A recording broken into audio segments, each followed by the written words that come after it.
कहानी की शुरुआत में हम घने जंगल के बीचों बीच एक लकड़ी के घर को देखते हैं। इस घर में कुल 3 लोग रहते हैं, जिनमें एक माँ नॉर्मा और 2 उसके बच्चे सैम और नोलन है। इन सभी का बाहरी दुनिया से कोई ताल्लुक नहीं। असल में आज से कुछ साल पहले दुनिया में एक ईवल ने हमला किया था, जिसके बाद दुनिया में बस कुछ ही लोग जिंदा रह पाए। काफी साल गुजर जाने के बाद दुनिया अब बिल्कुल बदल चुकी है। नॉर्मा के मुताबिक वो ईवल इनके घर के आसपास ही रहता है। नॉर्मा अपने बच्चों को बताती है कि ईवल कभी भी किसी भी तरह का रूप बदल सकता है और अगर वह किसी को हाथ तक भी लगा ले तो वह इंसान भी ईविल बन जाता है। वह अपना कंट्रोल खो देता है और जो भी उसके सामने आए वो उसे मार देता है। लेकिन वह इनके घर को नुकसान नहीं पहुंचा सकता और न ही उनको जो इस घर से जुड़े हुए हैं। इसीलिए जब भी यह लोग अपने घर से बाहर निकलते हैं, इनकी बॉडी के साथ एक रस्सी बंधी होती है, जिसका दूसरा सिरा घर के साथ जुड़ा हुआ होता है। ईवल ना तो रस्सी काट सकता था और न ही उसको कोई नुकसान पहुंचा सकता था जो रस्सी के साथ बंधा हुआ होता था। अब ऐसे ही पिछले कई सालों से यह लोग रस्सी बांधकर जंगल में जाया करते थे, वहाँ से शिकार करके अपना गुजारा किया करते थे। नॉर्मा के मुताबिक ईवल हमेशा उनका पीछा करता है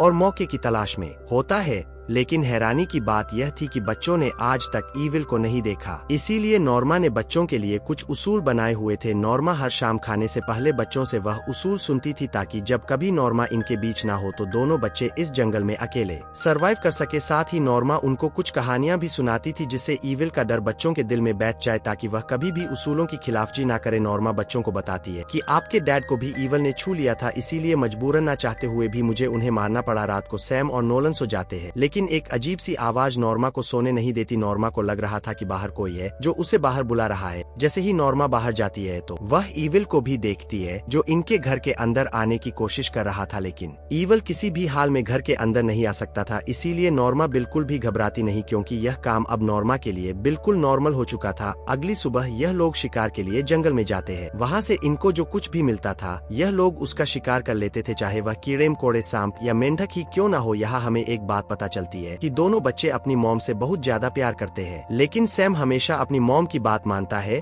और उसे अपनी मॉम पर यकीन है कि वह जो कुछ भी बोल रही है वह सब सच है। लेकिन नोलन को लगता है कि इविल नाम की कोई चीज है ही नहीं, इसीलिए नोलन कभी कभी जरूरत पड़ने पर उसूलों को तोड़ भी दिया करता था। नोलन ने आज तक इविल को नहीं देखा, इसीलिए वह देखना चाहता है कि इविल आखिर दिखता कैसा है। नोलन अक्सर अपनी मॉम से बाहरी दुनिया के बारे में पूछता है और कहता है कि मॉम, मुझे लगता है कि आप जिससे डरती है वो सिर्फ आपका वहम है। हो सकता है बाहर सब कुछ नॉर्मल हो, हमें वहाँ जाकर देखना चाहिए। लेकिन नॉर्मा नोलन से कहती है कि यह सब ईविल का ही काम है, वही तुम्हारे दिमाग में ऐसे ख्याल डालता है ताकि तुम मुझ पर शक करो। ईविल यह चाहता है कि हम में से कोई रस्सी के बिना बाहर जाए और वह उसका शिकार कर सके। अगली सुबह शिकार करते हुए नोलन को एक पेड़ के ऊपर से एक पंछी के अंडे मिल जाते हैं। जब वह उनको उठाता है तब एक अंडा नीचे गिर जाता है। नोलन की रस्सी इतनी नहीं थी कि वह अंडे तक पहुँच पाता। अब अगर नोलन को अंडा चाहिए तो उसे रस्सी खोलकर वहाँ जाना होगा। नोलन ऐसा करने ही वाला था, तभी वहाँ सैम आकर उसे रोक लेता है। सैम कहता है कि रस्सी खोलते ही ईविल तुम पर हमला करके तुम्हें मार देगा, इसलिए अच्छा यही है कि हम चुपचाप घर वापस चले जाए। नोलन पहले तो कुछ नहीं कहता, लेकिन वापस जाते हुए नोलन गुस्से में आकर सैम की रस्सी पर पाँव रख देता है, जिससे सैम फिसल कर नीचे गिर जाता है और उसकी रस्सी खुल जाती है। नीचे गिरते ही सैम का पाँव पेड़ की शाख में फंस जाता है। नोलन अब सैम की मदद के लिए नहीं जा सकता था, क्योंकि रस्सी छोटी थी, इसीलिए वह अपनी मॉम को बुलाने के लिए सीटी बजाता है। नॉर्मा सीटी की आवाज सुनते ही घबरा जाती है और भागती हुई अपने बच्चों की तरफ जाने लगती है कि नॉर्मा की रस्सी भी वहां तक नहीं पहुंच पाती। नॉर्मा अब अपने बच्चों को बचाने के लिए जल्दी से रस्सी खोलती है और दोनों बच्चों को बचाकर ऊपर ले आती है। तभी हम इविल को देखते हैं जो एक ओल्ड लेडी के रूप में इनके पास आती है।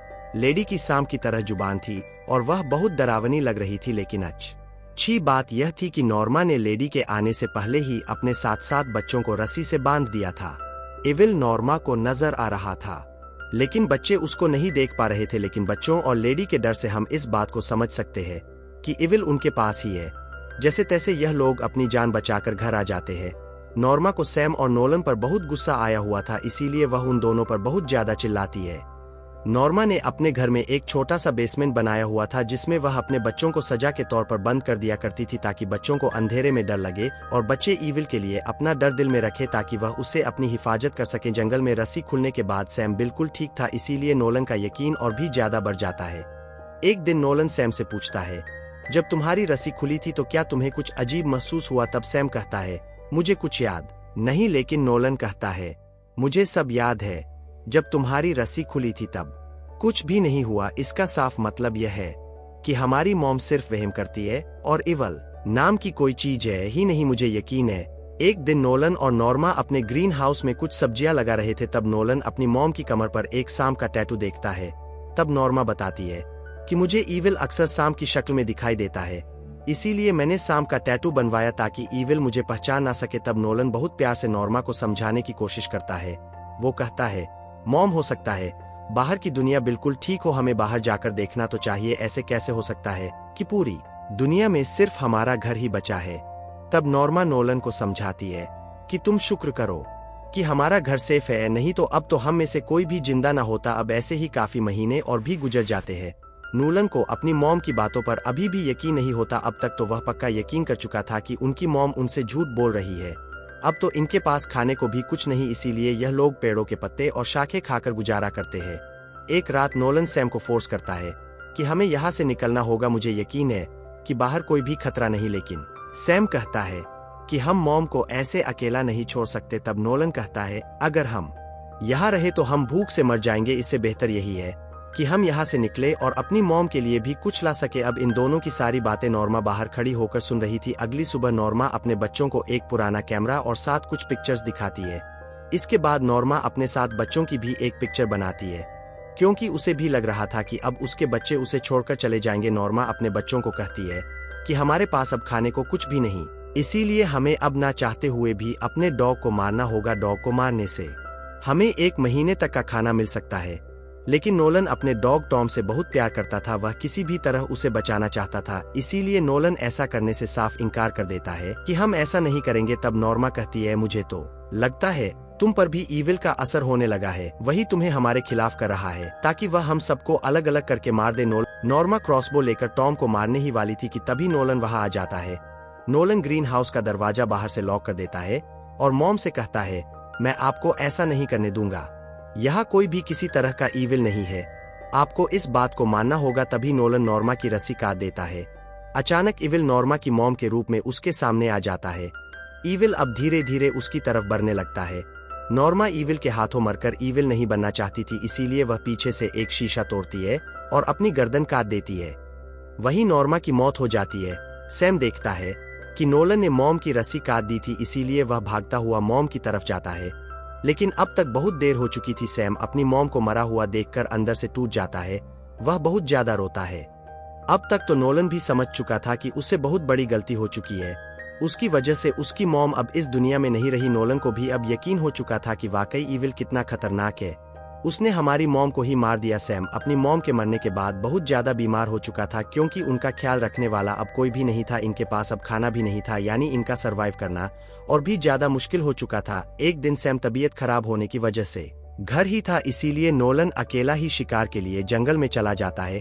आगे जाते हुए नोलन को एक रोड नजर आता है। तब नोलन मदद के लिए चिल्लाता है कि शायद कोई इधर हो और वह इनकी मदद करे, लेकिन काफी देर तक वहां कोई भी नहीं आता। इसीलिए नोलन उदास होकर घर वापस जाने लगता है। नोलन अंदर जाने ही वाला था, तभी उसे किसी की आवाज आती है। वहां एक आदमी आता है और नोलन से कहता है, मैं रोड से गुजर रहा था, तभी मुझे तुम्हारी आवाज सुनाई दी, तुम मदद के लिए आवाज लगा रहे थे, क्या तुम ठीक हो? नोलन को लगता है यह ईविल ही है जो आदमी के रूप में उसको अपने बहकावे में लाने की कोशिश कर रहा है। तभी बीमार हालत में सैम अपनी मॉम का क्रॉसबो लेकर बाहर आता है और आदमी को पॉइंट कर लेता है। आदमी समझाने की कोशिश करता है। जैसे ही वह आदमी वहां से जाने वाला था, तभी सैम उस पर क्रॉसबो चला देता है, जिससे आदमी को बहुत गहरी चोट आ जाती है। आदमी रेंगते रेंगते जंगल में चला जाता है। नोलन आदमी के पास एक बैग दे लेता है, इसीलिए वह जंगल में उसके पीछे जाता है। आदमी अपनी आखिरी सांसें लेते लेते मदद के लिए कॉल कर देता है। नोलन जल्दी से आदमी से बैग छीनकर अपने घर ले आता है, जिसमें से उन्हें बहुत सारा खाने का सामान मिल जाता है। इस बात से इन्हें एहसास होता है कि इन्होंने एक बेगुनाह इंसान को मार दिया। खैर काफी दिनों बाद इन्हें खाने का सामान मिलता है, तो यह दोनों खाने पर टूट पड़ते हैं। रात को इन्हें एक बच्ची की आवाजें सुनाई देती है। बच्ची इनको बताती है, मेरे डैड किसी की मदद के लिए जंगल में आए थे, लेकिन काफी घंटे गुजर जाने के बाद भी वह वापस नहीं आए। सैम यह लड़की को सब सच बता देता है। मुझे लगा था कि वह ईवल है, इसीलिए मैंने गलती से उन पर क्रॉसबो चलाकर उनको मार दिया। यह सुनते ही लड़की बहुत ज्यादा डर जाती है और वहां से भागने लगती है। सैम भी अब लड़की का पीछा करता है, लेकिन थोड़ा ही दूर जाने पर सैम को एहसास होता है कि वह जंगल में बिल्कुल अकेला है। तभी उसे अपने आसपास ईविल दिखाई देने लगता है। सीन कट होता है और हम नोलन को देखते हैं जो सैम की तलाश में जंगल में जाता है। नोलन को ऐसा लगता है इविल ने सैम को अपने कंट्रोल में कर लिया है। काफी देर तक सैम को ढूंढने पर जब नोलन को सैम नहीं मिलता तो निराश होकर नोलन घर लौट आता है। तभी उसे सैम दिखाई देता है जो एक तरफ मुंह करके गुमसुम बैठा हुआ था। सैम नोलन को मारने की कोशिश करता है और देखते ही देखते घर को आग भी लगा देता है। सैम ने नोलन को अंदर ही लॉक कर दिया था। तभी नोलन घर के बेसमेंट में चला जाता है। पूरा घर आग की लपट में आकर जल जाता है। थोड़ी ही देर में रेस्क्यू वाले भी वहां पहुंच जाते हैं। बेसमेंट में होने की वजह से नोलन की जान बच जाती है। नोलन जो कह रहा था वह बिल्कुल सच था। दुनिया बिल्कुल वैसे की वैसी ही थी। उनकी मॉम ने उन्हें कैद में रखा हुआ था। इसके बाद हम जंगल के अंदर नॉर्मा का पुराना कैमरा देखते जहाँ सैम की एक पिक्चर भी थी। उस पिक्चर में सैम के कंधे पर इविल का हाथ था, जिससे हमें पता चलता है कि इविल सच में एक्सिस्ट करता था, लेकिन सिर्फ उनकी फैमिली पर ही। इसीलिए उनकी मॉम ने उन्हें दुनिया से दूर रखा हुआ था ताकि इविल बाहरी दुनिया में जाकर पूरी दुनिया को अपना शिकार न बना सके, क्योंकि अगर इविल इनके साथ जंगल से बाहर जाता तो वह औरों को भी नुकसान पहुंचाता, जिससे एक एक करके सारी दुनिया इविल का शिकार हो जाती। लेकिन अब सैम के साथ इविल भी जंगल से बाहर निकल चुका था, तो शायद अब इविल बाहरी दुनिया में भी नुकसान करे और इसी के साथ मूवी यही खत्म हो जाती है।